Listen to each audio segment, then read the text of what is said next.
Yo, it's Zero, and this is part 4 of What If Deku Had Liebe.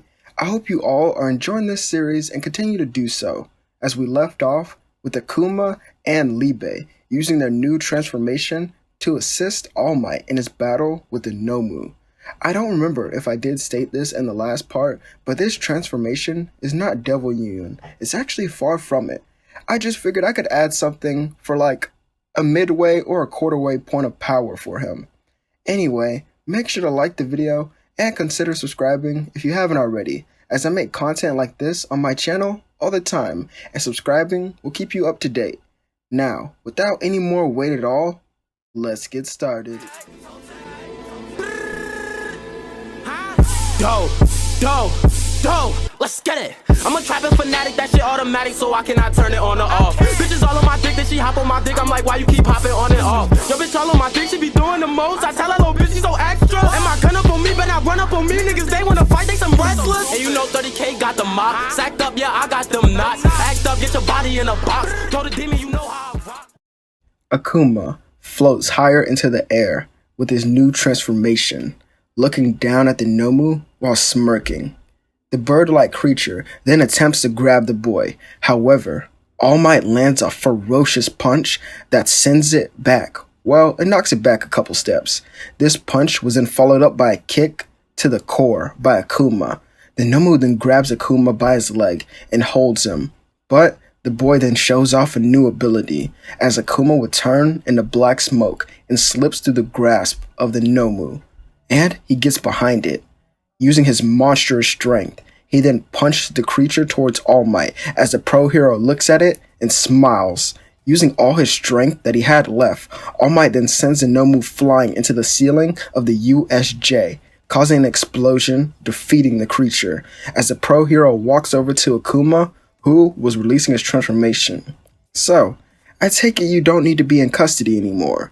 Liebe would smile on his shoulder as he raises his fist in the air.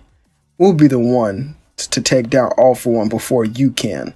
Shigaraki, who was listening, then gets angry and begins to rush towards the tired heroes. But as he sticks out his hand and tries to grab Akuma, a bullet goes through his hand as Shigaraki is then hit with multiple shots that cause him to fall to the ground.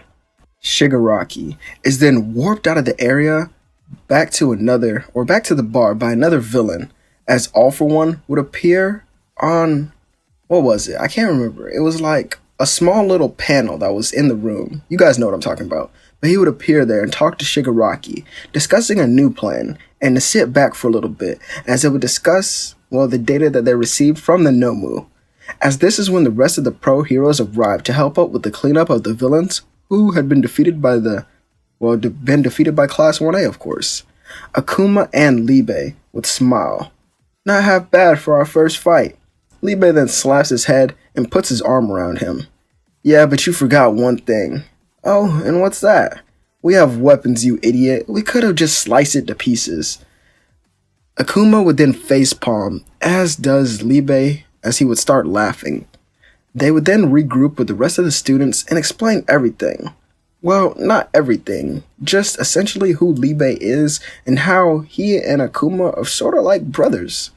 The class then thinks it's cool, but here is where the school will be shut down for a couple days, and once it reopens, class will resume as usual. As Akuma walks in with Liebe on his shoulder, he sits down and thinks about their teacher. There's no way he could come back and teach with all the injuries that he has. But as soon as they say this, Aizawa walks into the room with bandages all over his body. The rest of the class was then surprised, and Aizawa would then say, "Quiet down, you idiots.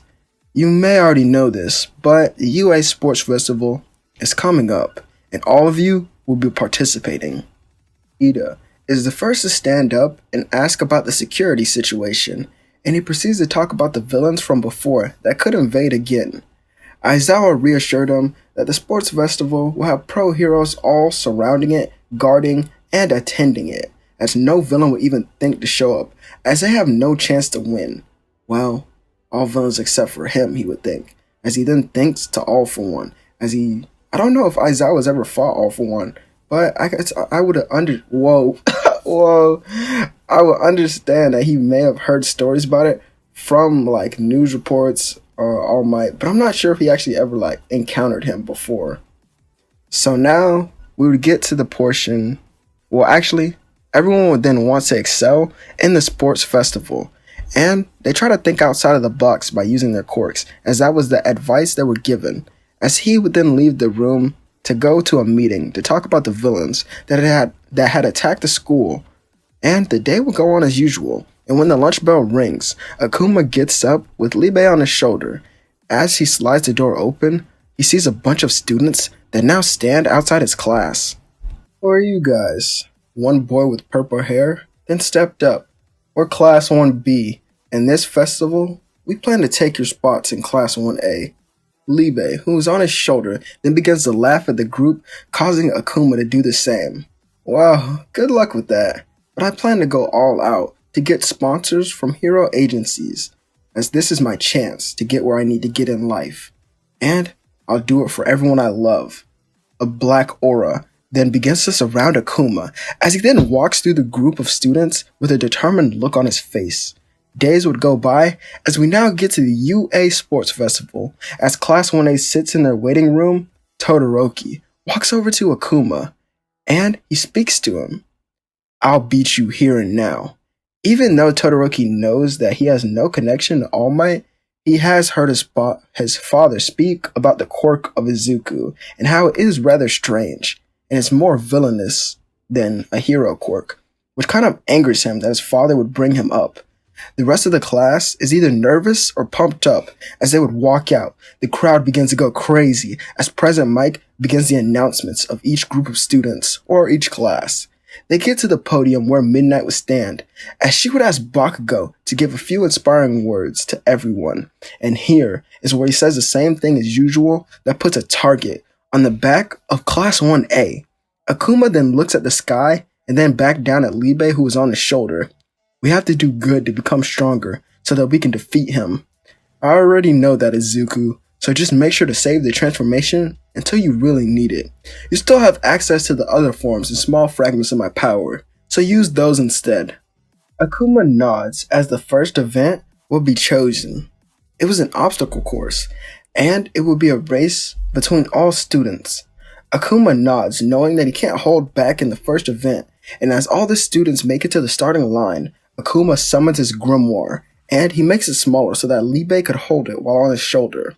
The horn then sounds as most of the students will begin taking off as Akuma speeds past many of them with a black aura surrounding him.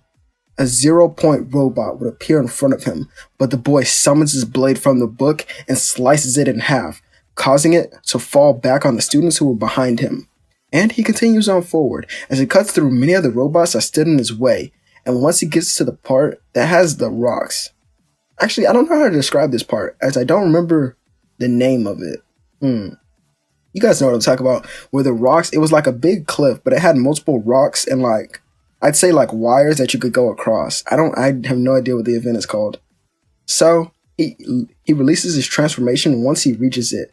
People then begin to catch up to him, but using all his strength, he would launch his sword to the other side, and holding two hands out, he then uses a new spell that allows him to teleport to wherever his blade is. Everyone who was still crossing then looks at Akuma with shock as he picks up the blade and he's now across. Bakugo and Todoroki were right behind him as he would reach the mines. Akuma wants to come in the top 5, so Bakugo and Todoroki would pass him, as he doesn't really have a drive to come in first, but he knows he has to come in the top 5 to get noticed by the hero agencies. So he kind of slows down his pace and he lets them go ahead. As Todoroki would pass Bakugo coming in first, Bakugo second, and Izuku third. He could have come in first, but you know what I just said. And he keeps his stamina and all his other spells hidden. All the other students would regroup at the podium with Midnight, who reveals the next event as a cavalry battle. People start to make teams, and more people actually come up to Akuma since he doesn't have the most points on his back. But for simplicity's sake, let's say he makes the same team as usual. For those who don't know or may have forgotten, this team will consist of Izuku, Liebe, of course, because he's sitting on his shoulder. Uraraka, Mei Hatsume, and Tokoyami, or Dark Shadow. Akuma and Liebe make a perfect plan to attack all the other teams. Doing this will grant them a lot of small point headbands that will eventually lead to a lot of overall points. Akuma assumes that Todoroki and Bakugo's team will be going head to head to see who can get the most points, but he knows he just needs to pass on through in the top 5 again, as the cavalry battle would begin and Akuma's team rushes forward towards the weaker groups. And I'm actually not sure how these quirks would actually go together, as he has Dark Shadow and Negation, as I think it would be a deadly combo, which would lead to their team, well, coming in 3rd place behind Todoroki, who would most likely lose his headband with Bakugo so focused on him. And since Bakugo can use his explosions to stay off of the ground, I think it'll be easier for him to take the headband. Next event is revealed to be one-on-one fights in a tournament-like bracket. The first match of the first round will be Izuku versus Shinso. Akuma looks at the tournament bracket and wonders who Shinso is, as the purple-haired boy from before will then appear next to him and begin speaking as he tells him that he's Shinso. Liebe looks at the kid and speaks up. Hey Izuku, his quirk won't work on you, so just go all out. You can end the battle with your physical abilities alone. Akuma nods while heading to his waiting room. Class 1A sits with Class 1B as they talk about the winner of this fight, and Akuma's classmates reveal how he's been holding back a lot, as the students from Class B wouldn't believe them until Froppy explained how he has a power that allows him to fight alongside the #1 hero, even if it was for just a couple seconds. This sends fear and doubt to the Class 1B students, who were wondering about the rest of the team. Could they be monsters like him? Akuma walks out and the crowd roars, and back at the orphanage that he lives at, they would be watching on their TV, holding hands, hoping that he would win the match.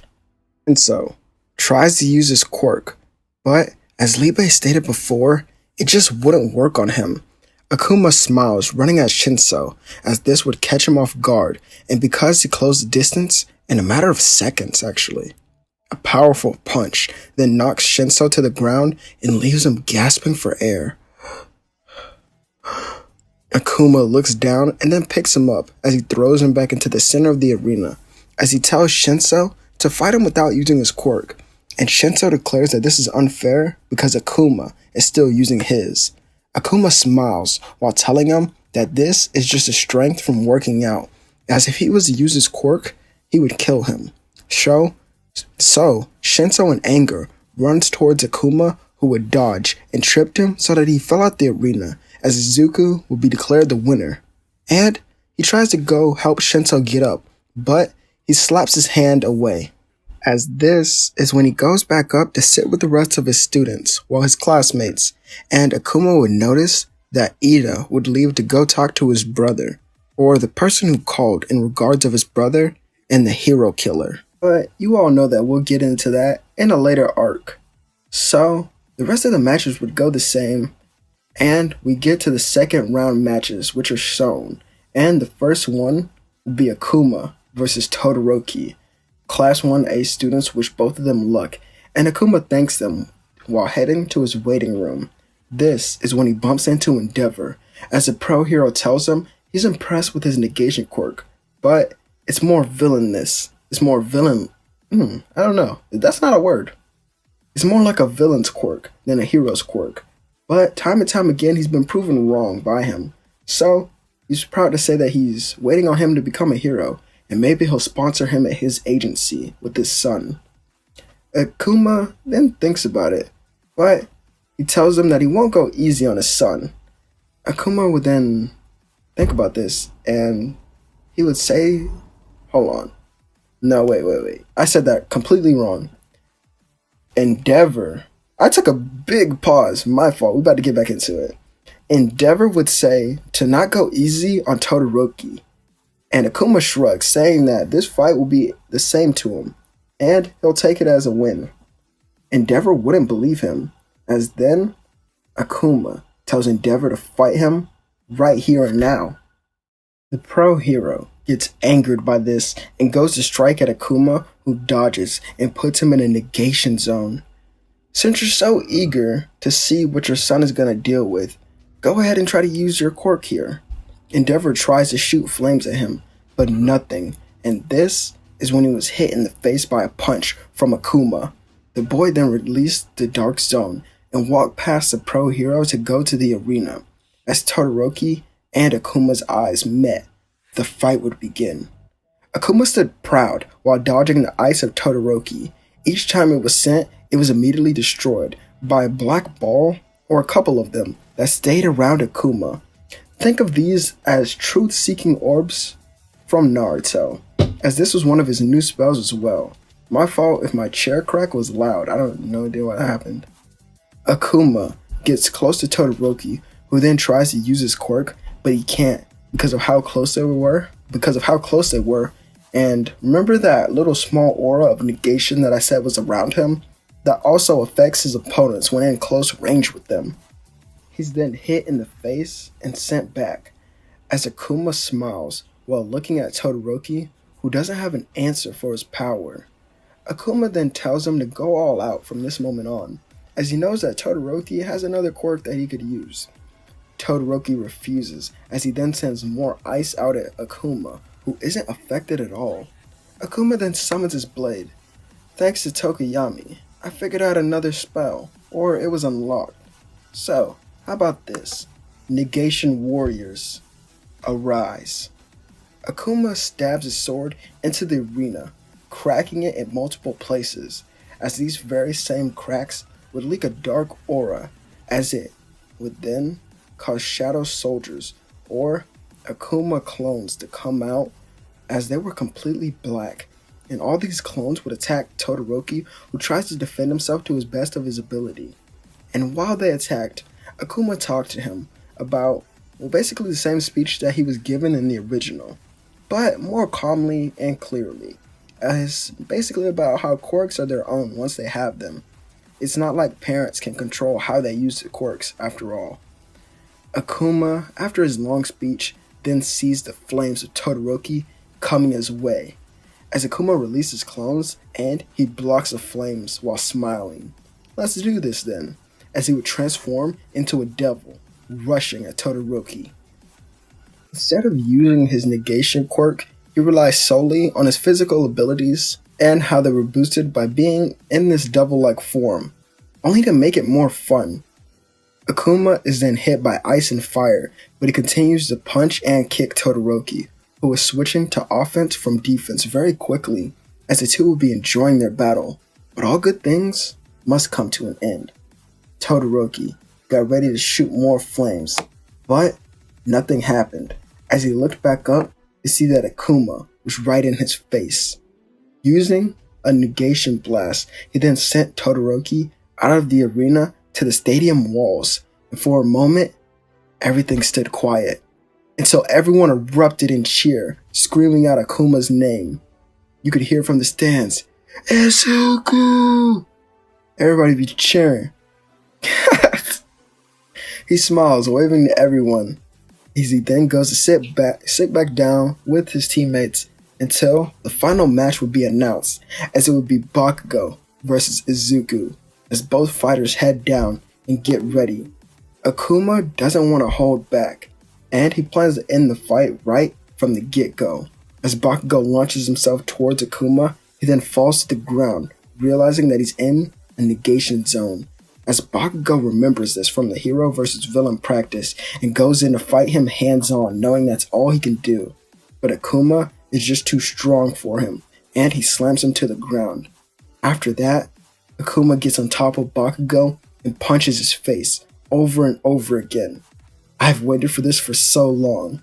Everything you've done to me, I can let it all out right here and now. Akuma hits Bakugo's face until he falls unconscious, to the point where he releases the zone and is declared the winner.